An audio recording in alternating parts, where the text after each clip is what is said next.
ઓમ શ્રી ગણેશાય નમઃ. જય શ્રી કૃષ્ણ મિત્રો. નિર્જળા એકાદશીની વ્રત કથા. ઓમ નમો ભગવતે વાસુદેવાય. ભીમ 11ની વાર્તા. એકવાર એક આદમીના નવા લગ્ન થયા હતા. તે તેની પત્નીને તેના પિયર લેવા માટે જઈ રહ્યો હતો. તેની પત્ની પિયર ગઈ હતી, તો એને લેવા માટે જવાનું હતું. અને તે તૈયાર થઈને નવા કપડાં પહેરે છે અને તેની પત્નીને લેવા માટે તેના સાસરે જઈ રહ્યો છે. રસ્તામાં તેણે એક ગાયને તળાવમાં કિચડમાં જતા જોઈ. તે ગાય પાણી પીવા માટે તળાવમાં ઉતરી ગઈ, પણ ત્યાં કિચડ હોવાના કારણે તે બહાર નીકળી ન શકી. ગાયે જ્યારે તે આદમીને જોયો ત્યાંથી નીકળતા, તો તે ગાયે તેની જોડે મદદ માંગવા લાગી. પણ તે આદમી બોલ્યો, મેં તો નવા કપડાં પહેર્યા છે, હું મારા સાસરે જઈ રહ્યો છું. જો હું તારી મદદ કરીશ તો મારા કપડાં ગંદા થઈ જશે. અને પછી તેની વાત સાંભળી ગૌ માતા તો ઉદાસ થઈ ગયા, દુઃખી થયા અને ગાય માતા કિચડમાં ફસાવતા નીચે વધારે ને વધારે ફસાવા લાગ્યા. પછી ગાયે તે આદમીને શ્રાપ દીધો કે હવે 8 પહોર બાદ તું ગધેડો બની જઈશ. આ સાંભળી તે આદમી ડરી ગયો અને તેની ભૂલ માટે તે માફી માંગવા લાગ્યો. ગૌ માતાને માફી માંગવા લાગ્યો, પણ ત્યાં સુધીમાં તો બહુ મોડું થઈ ગયું હતું. ગૌ માતા પાણીમાં ડૂબી ગયા અને મરી ગયા. તે આદમી ઉદાસ મનથી સાસરે પહોંચી ગયો અને ત્યાં પહોંચીને તેને તેની પત્નીને ઘરે જવા માટે કહ્યું કે ચાલ ઘરે. ત્યારે તેના સાસુ સસરા બોલે છે કે એક રાત તો રોકાવ. એક રાત રોકાવા માટે કહે છે કે હજી તમે હમણાં જ આવ્યા છો, કમસે કમ એક રાત તો રોકાઈ જાઓ. પણ તે આદમી કંઈ સાંભળતો નથી, કારણ કે એને તો મનમાં ને મનમાં ગાય માતાના શ્રાપની ચિંતા હતી કે હે ગધેડો બની જશે. ત્યારે તેની પત્ની બોલી કે જુઓ ને, બધા આટલું બધું કહે છે તો કેમ નથી રોકાઈ જતા. પછી તેણે તે આદમીએ તેની પત્નીને ગાય માતાના શ્રાપની બધી ઘટના વાત કહી. તેની પત્ની પતિવ્રતા હતી. તેની પત્ની તેની સાથે ઘરે પાછી આવી ગઈ. હવે તે આદમી ગધેડો બનીને પૂરો દિવસ ઘરે પડ્યો રહે છે. તેની પત્નીને પણ કંઈ સમજાતું નથી કે હવે શું કરું, ક્યાં જાઉં, કોની પાસે મદદ માંગું. થોડા દિવસ પછી તો ખાવાના પણ ફાફા પડી ગયા.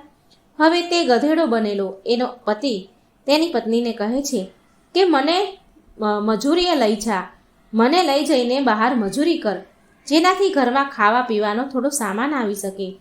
પતિની વાત માનીને તે ગધેડોને લઈને તેની પત્ની બહાર કામ શોધવા માટે નીકળી પડી. તેના નગરમાં રાજા તેના મહેલ પાસે એક કૂવો ખોદાવી રહ્યો હતો. કૂવામાંથી નીકળેલી માટીને દૂર ફેંકવાનું મજૂરીનું કામ હવે મળી ગયું. તે સ્ત્રી માટીનું તગારું તેના માથા ઉપર મૂકીને જાય છે. આ જોઈ ત્યાંના કામ કરનારા લોકોએ કહ્યું કે તારી પાસે તો ગધેડો છે, તો પણ તું આ માટી તું તારા માથા ઉપર કેમ ઉપાડે છે? તો આ માટીને ગધેડાની પીઠ પર મૂકીને કેમ નથી લઈ જતી?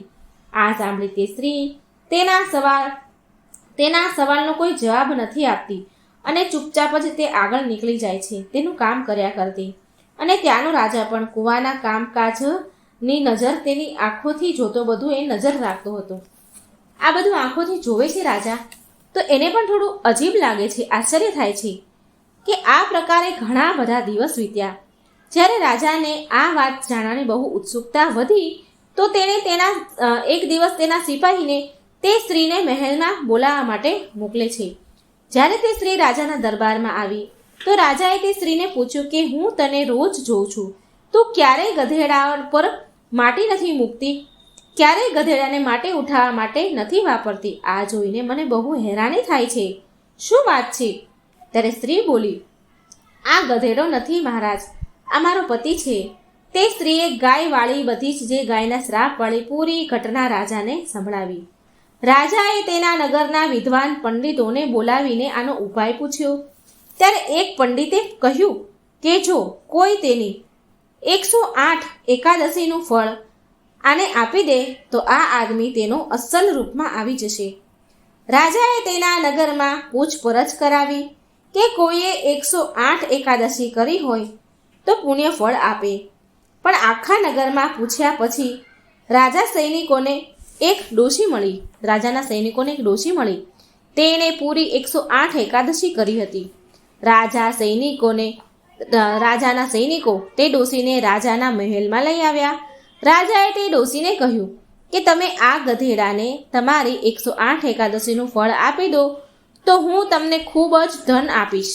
ત્યારે ડોશીમાં બોલ્યા, મહારાજ, મને તમારા ધનની કોઈ લાલચ નથી, કોઈ લાલસા નથી. છતાંય હું મારી 1007 એકાદશીનું ફળ આને આપી શકું છું, પણ નિર્જળા એકાદશીનું ફળ હું આને નહીં આપું.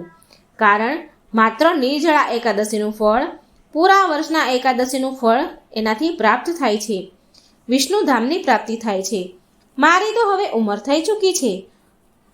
મારી ઉંમર તો થઈ જ ગઈ છે. આગળની હવે નિર્જળા એકાદશી આવવાના પહેલાં જો હું મરી ગઈ તો મને આ નિર્જળા એકાદશીના ફળ સ્વરૂપ ભગવાન વિષ્ણુના ધામમાં સ્થાન મળશે. આટલું કહીને તે ડોશીએ 1007 એકાદશીનું ફળ તે ગધેડા રૂપી આદમીને આપી દીધું, જેના પરિણામ સ્વરૂપ તે તેના અસલ રૂપમાં આવી ગયો. પરંતુ એક એકાદશીના કારણે તેનું શરીર આદમી જેવું તો થઈ ગયું, પણ ગધેડાની પૂંછડી ન ગઈ. પૂંછડી એમની એમ રહી. હવે એકાદશી વ્રત, બધી જ એકાદશીઓમાંથી નિર્જળા એકાદશીનું મહત્વ જાણ્યા પછી તે પતિ પત્ની, રાજા અને નગરના બધા જ લોકો બધી જ એકાદશીનું વ્રત કરવા લાગ્યા. અને એકાદશીના વ્રતના પ્રભાવથી તે આદમીની ગધેડાની પૂંછડી પણ ચાલી ગઈ અને આખું નગર સુખ સમૃદ્ધિથી ભરાઈ ગયું. તો આટલું મહત્વ નિર્જળા એકાદશીનું છે મિત્રો. જો વાર્તા સારી લાગે તો વિડીયો લાઈક કરજો, શેર કરજો અને આ ચેનલને સબસ્ક્રાઈબ પણ જરૂર કરજો. કોમેન્ટ બોક્સમાં શ્રી હરિ વિષ્ણુનું નામ પણ જરૂર લખજો. બોલો ભગવાન વિષ્ણુની જય, બોલો એકાદશી માતાની જય. જય શ્રી કૃષ્ણ. રાધે રાધે. Thank you.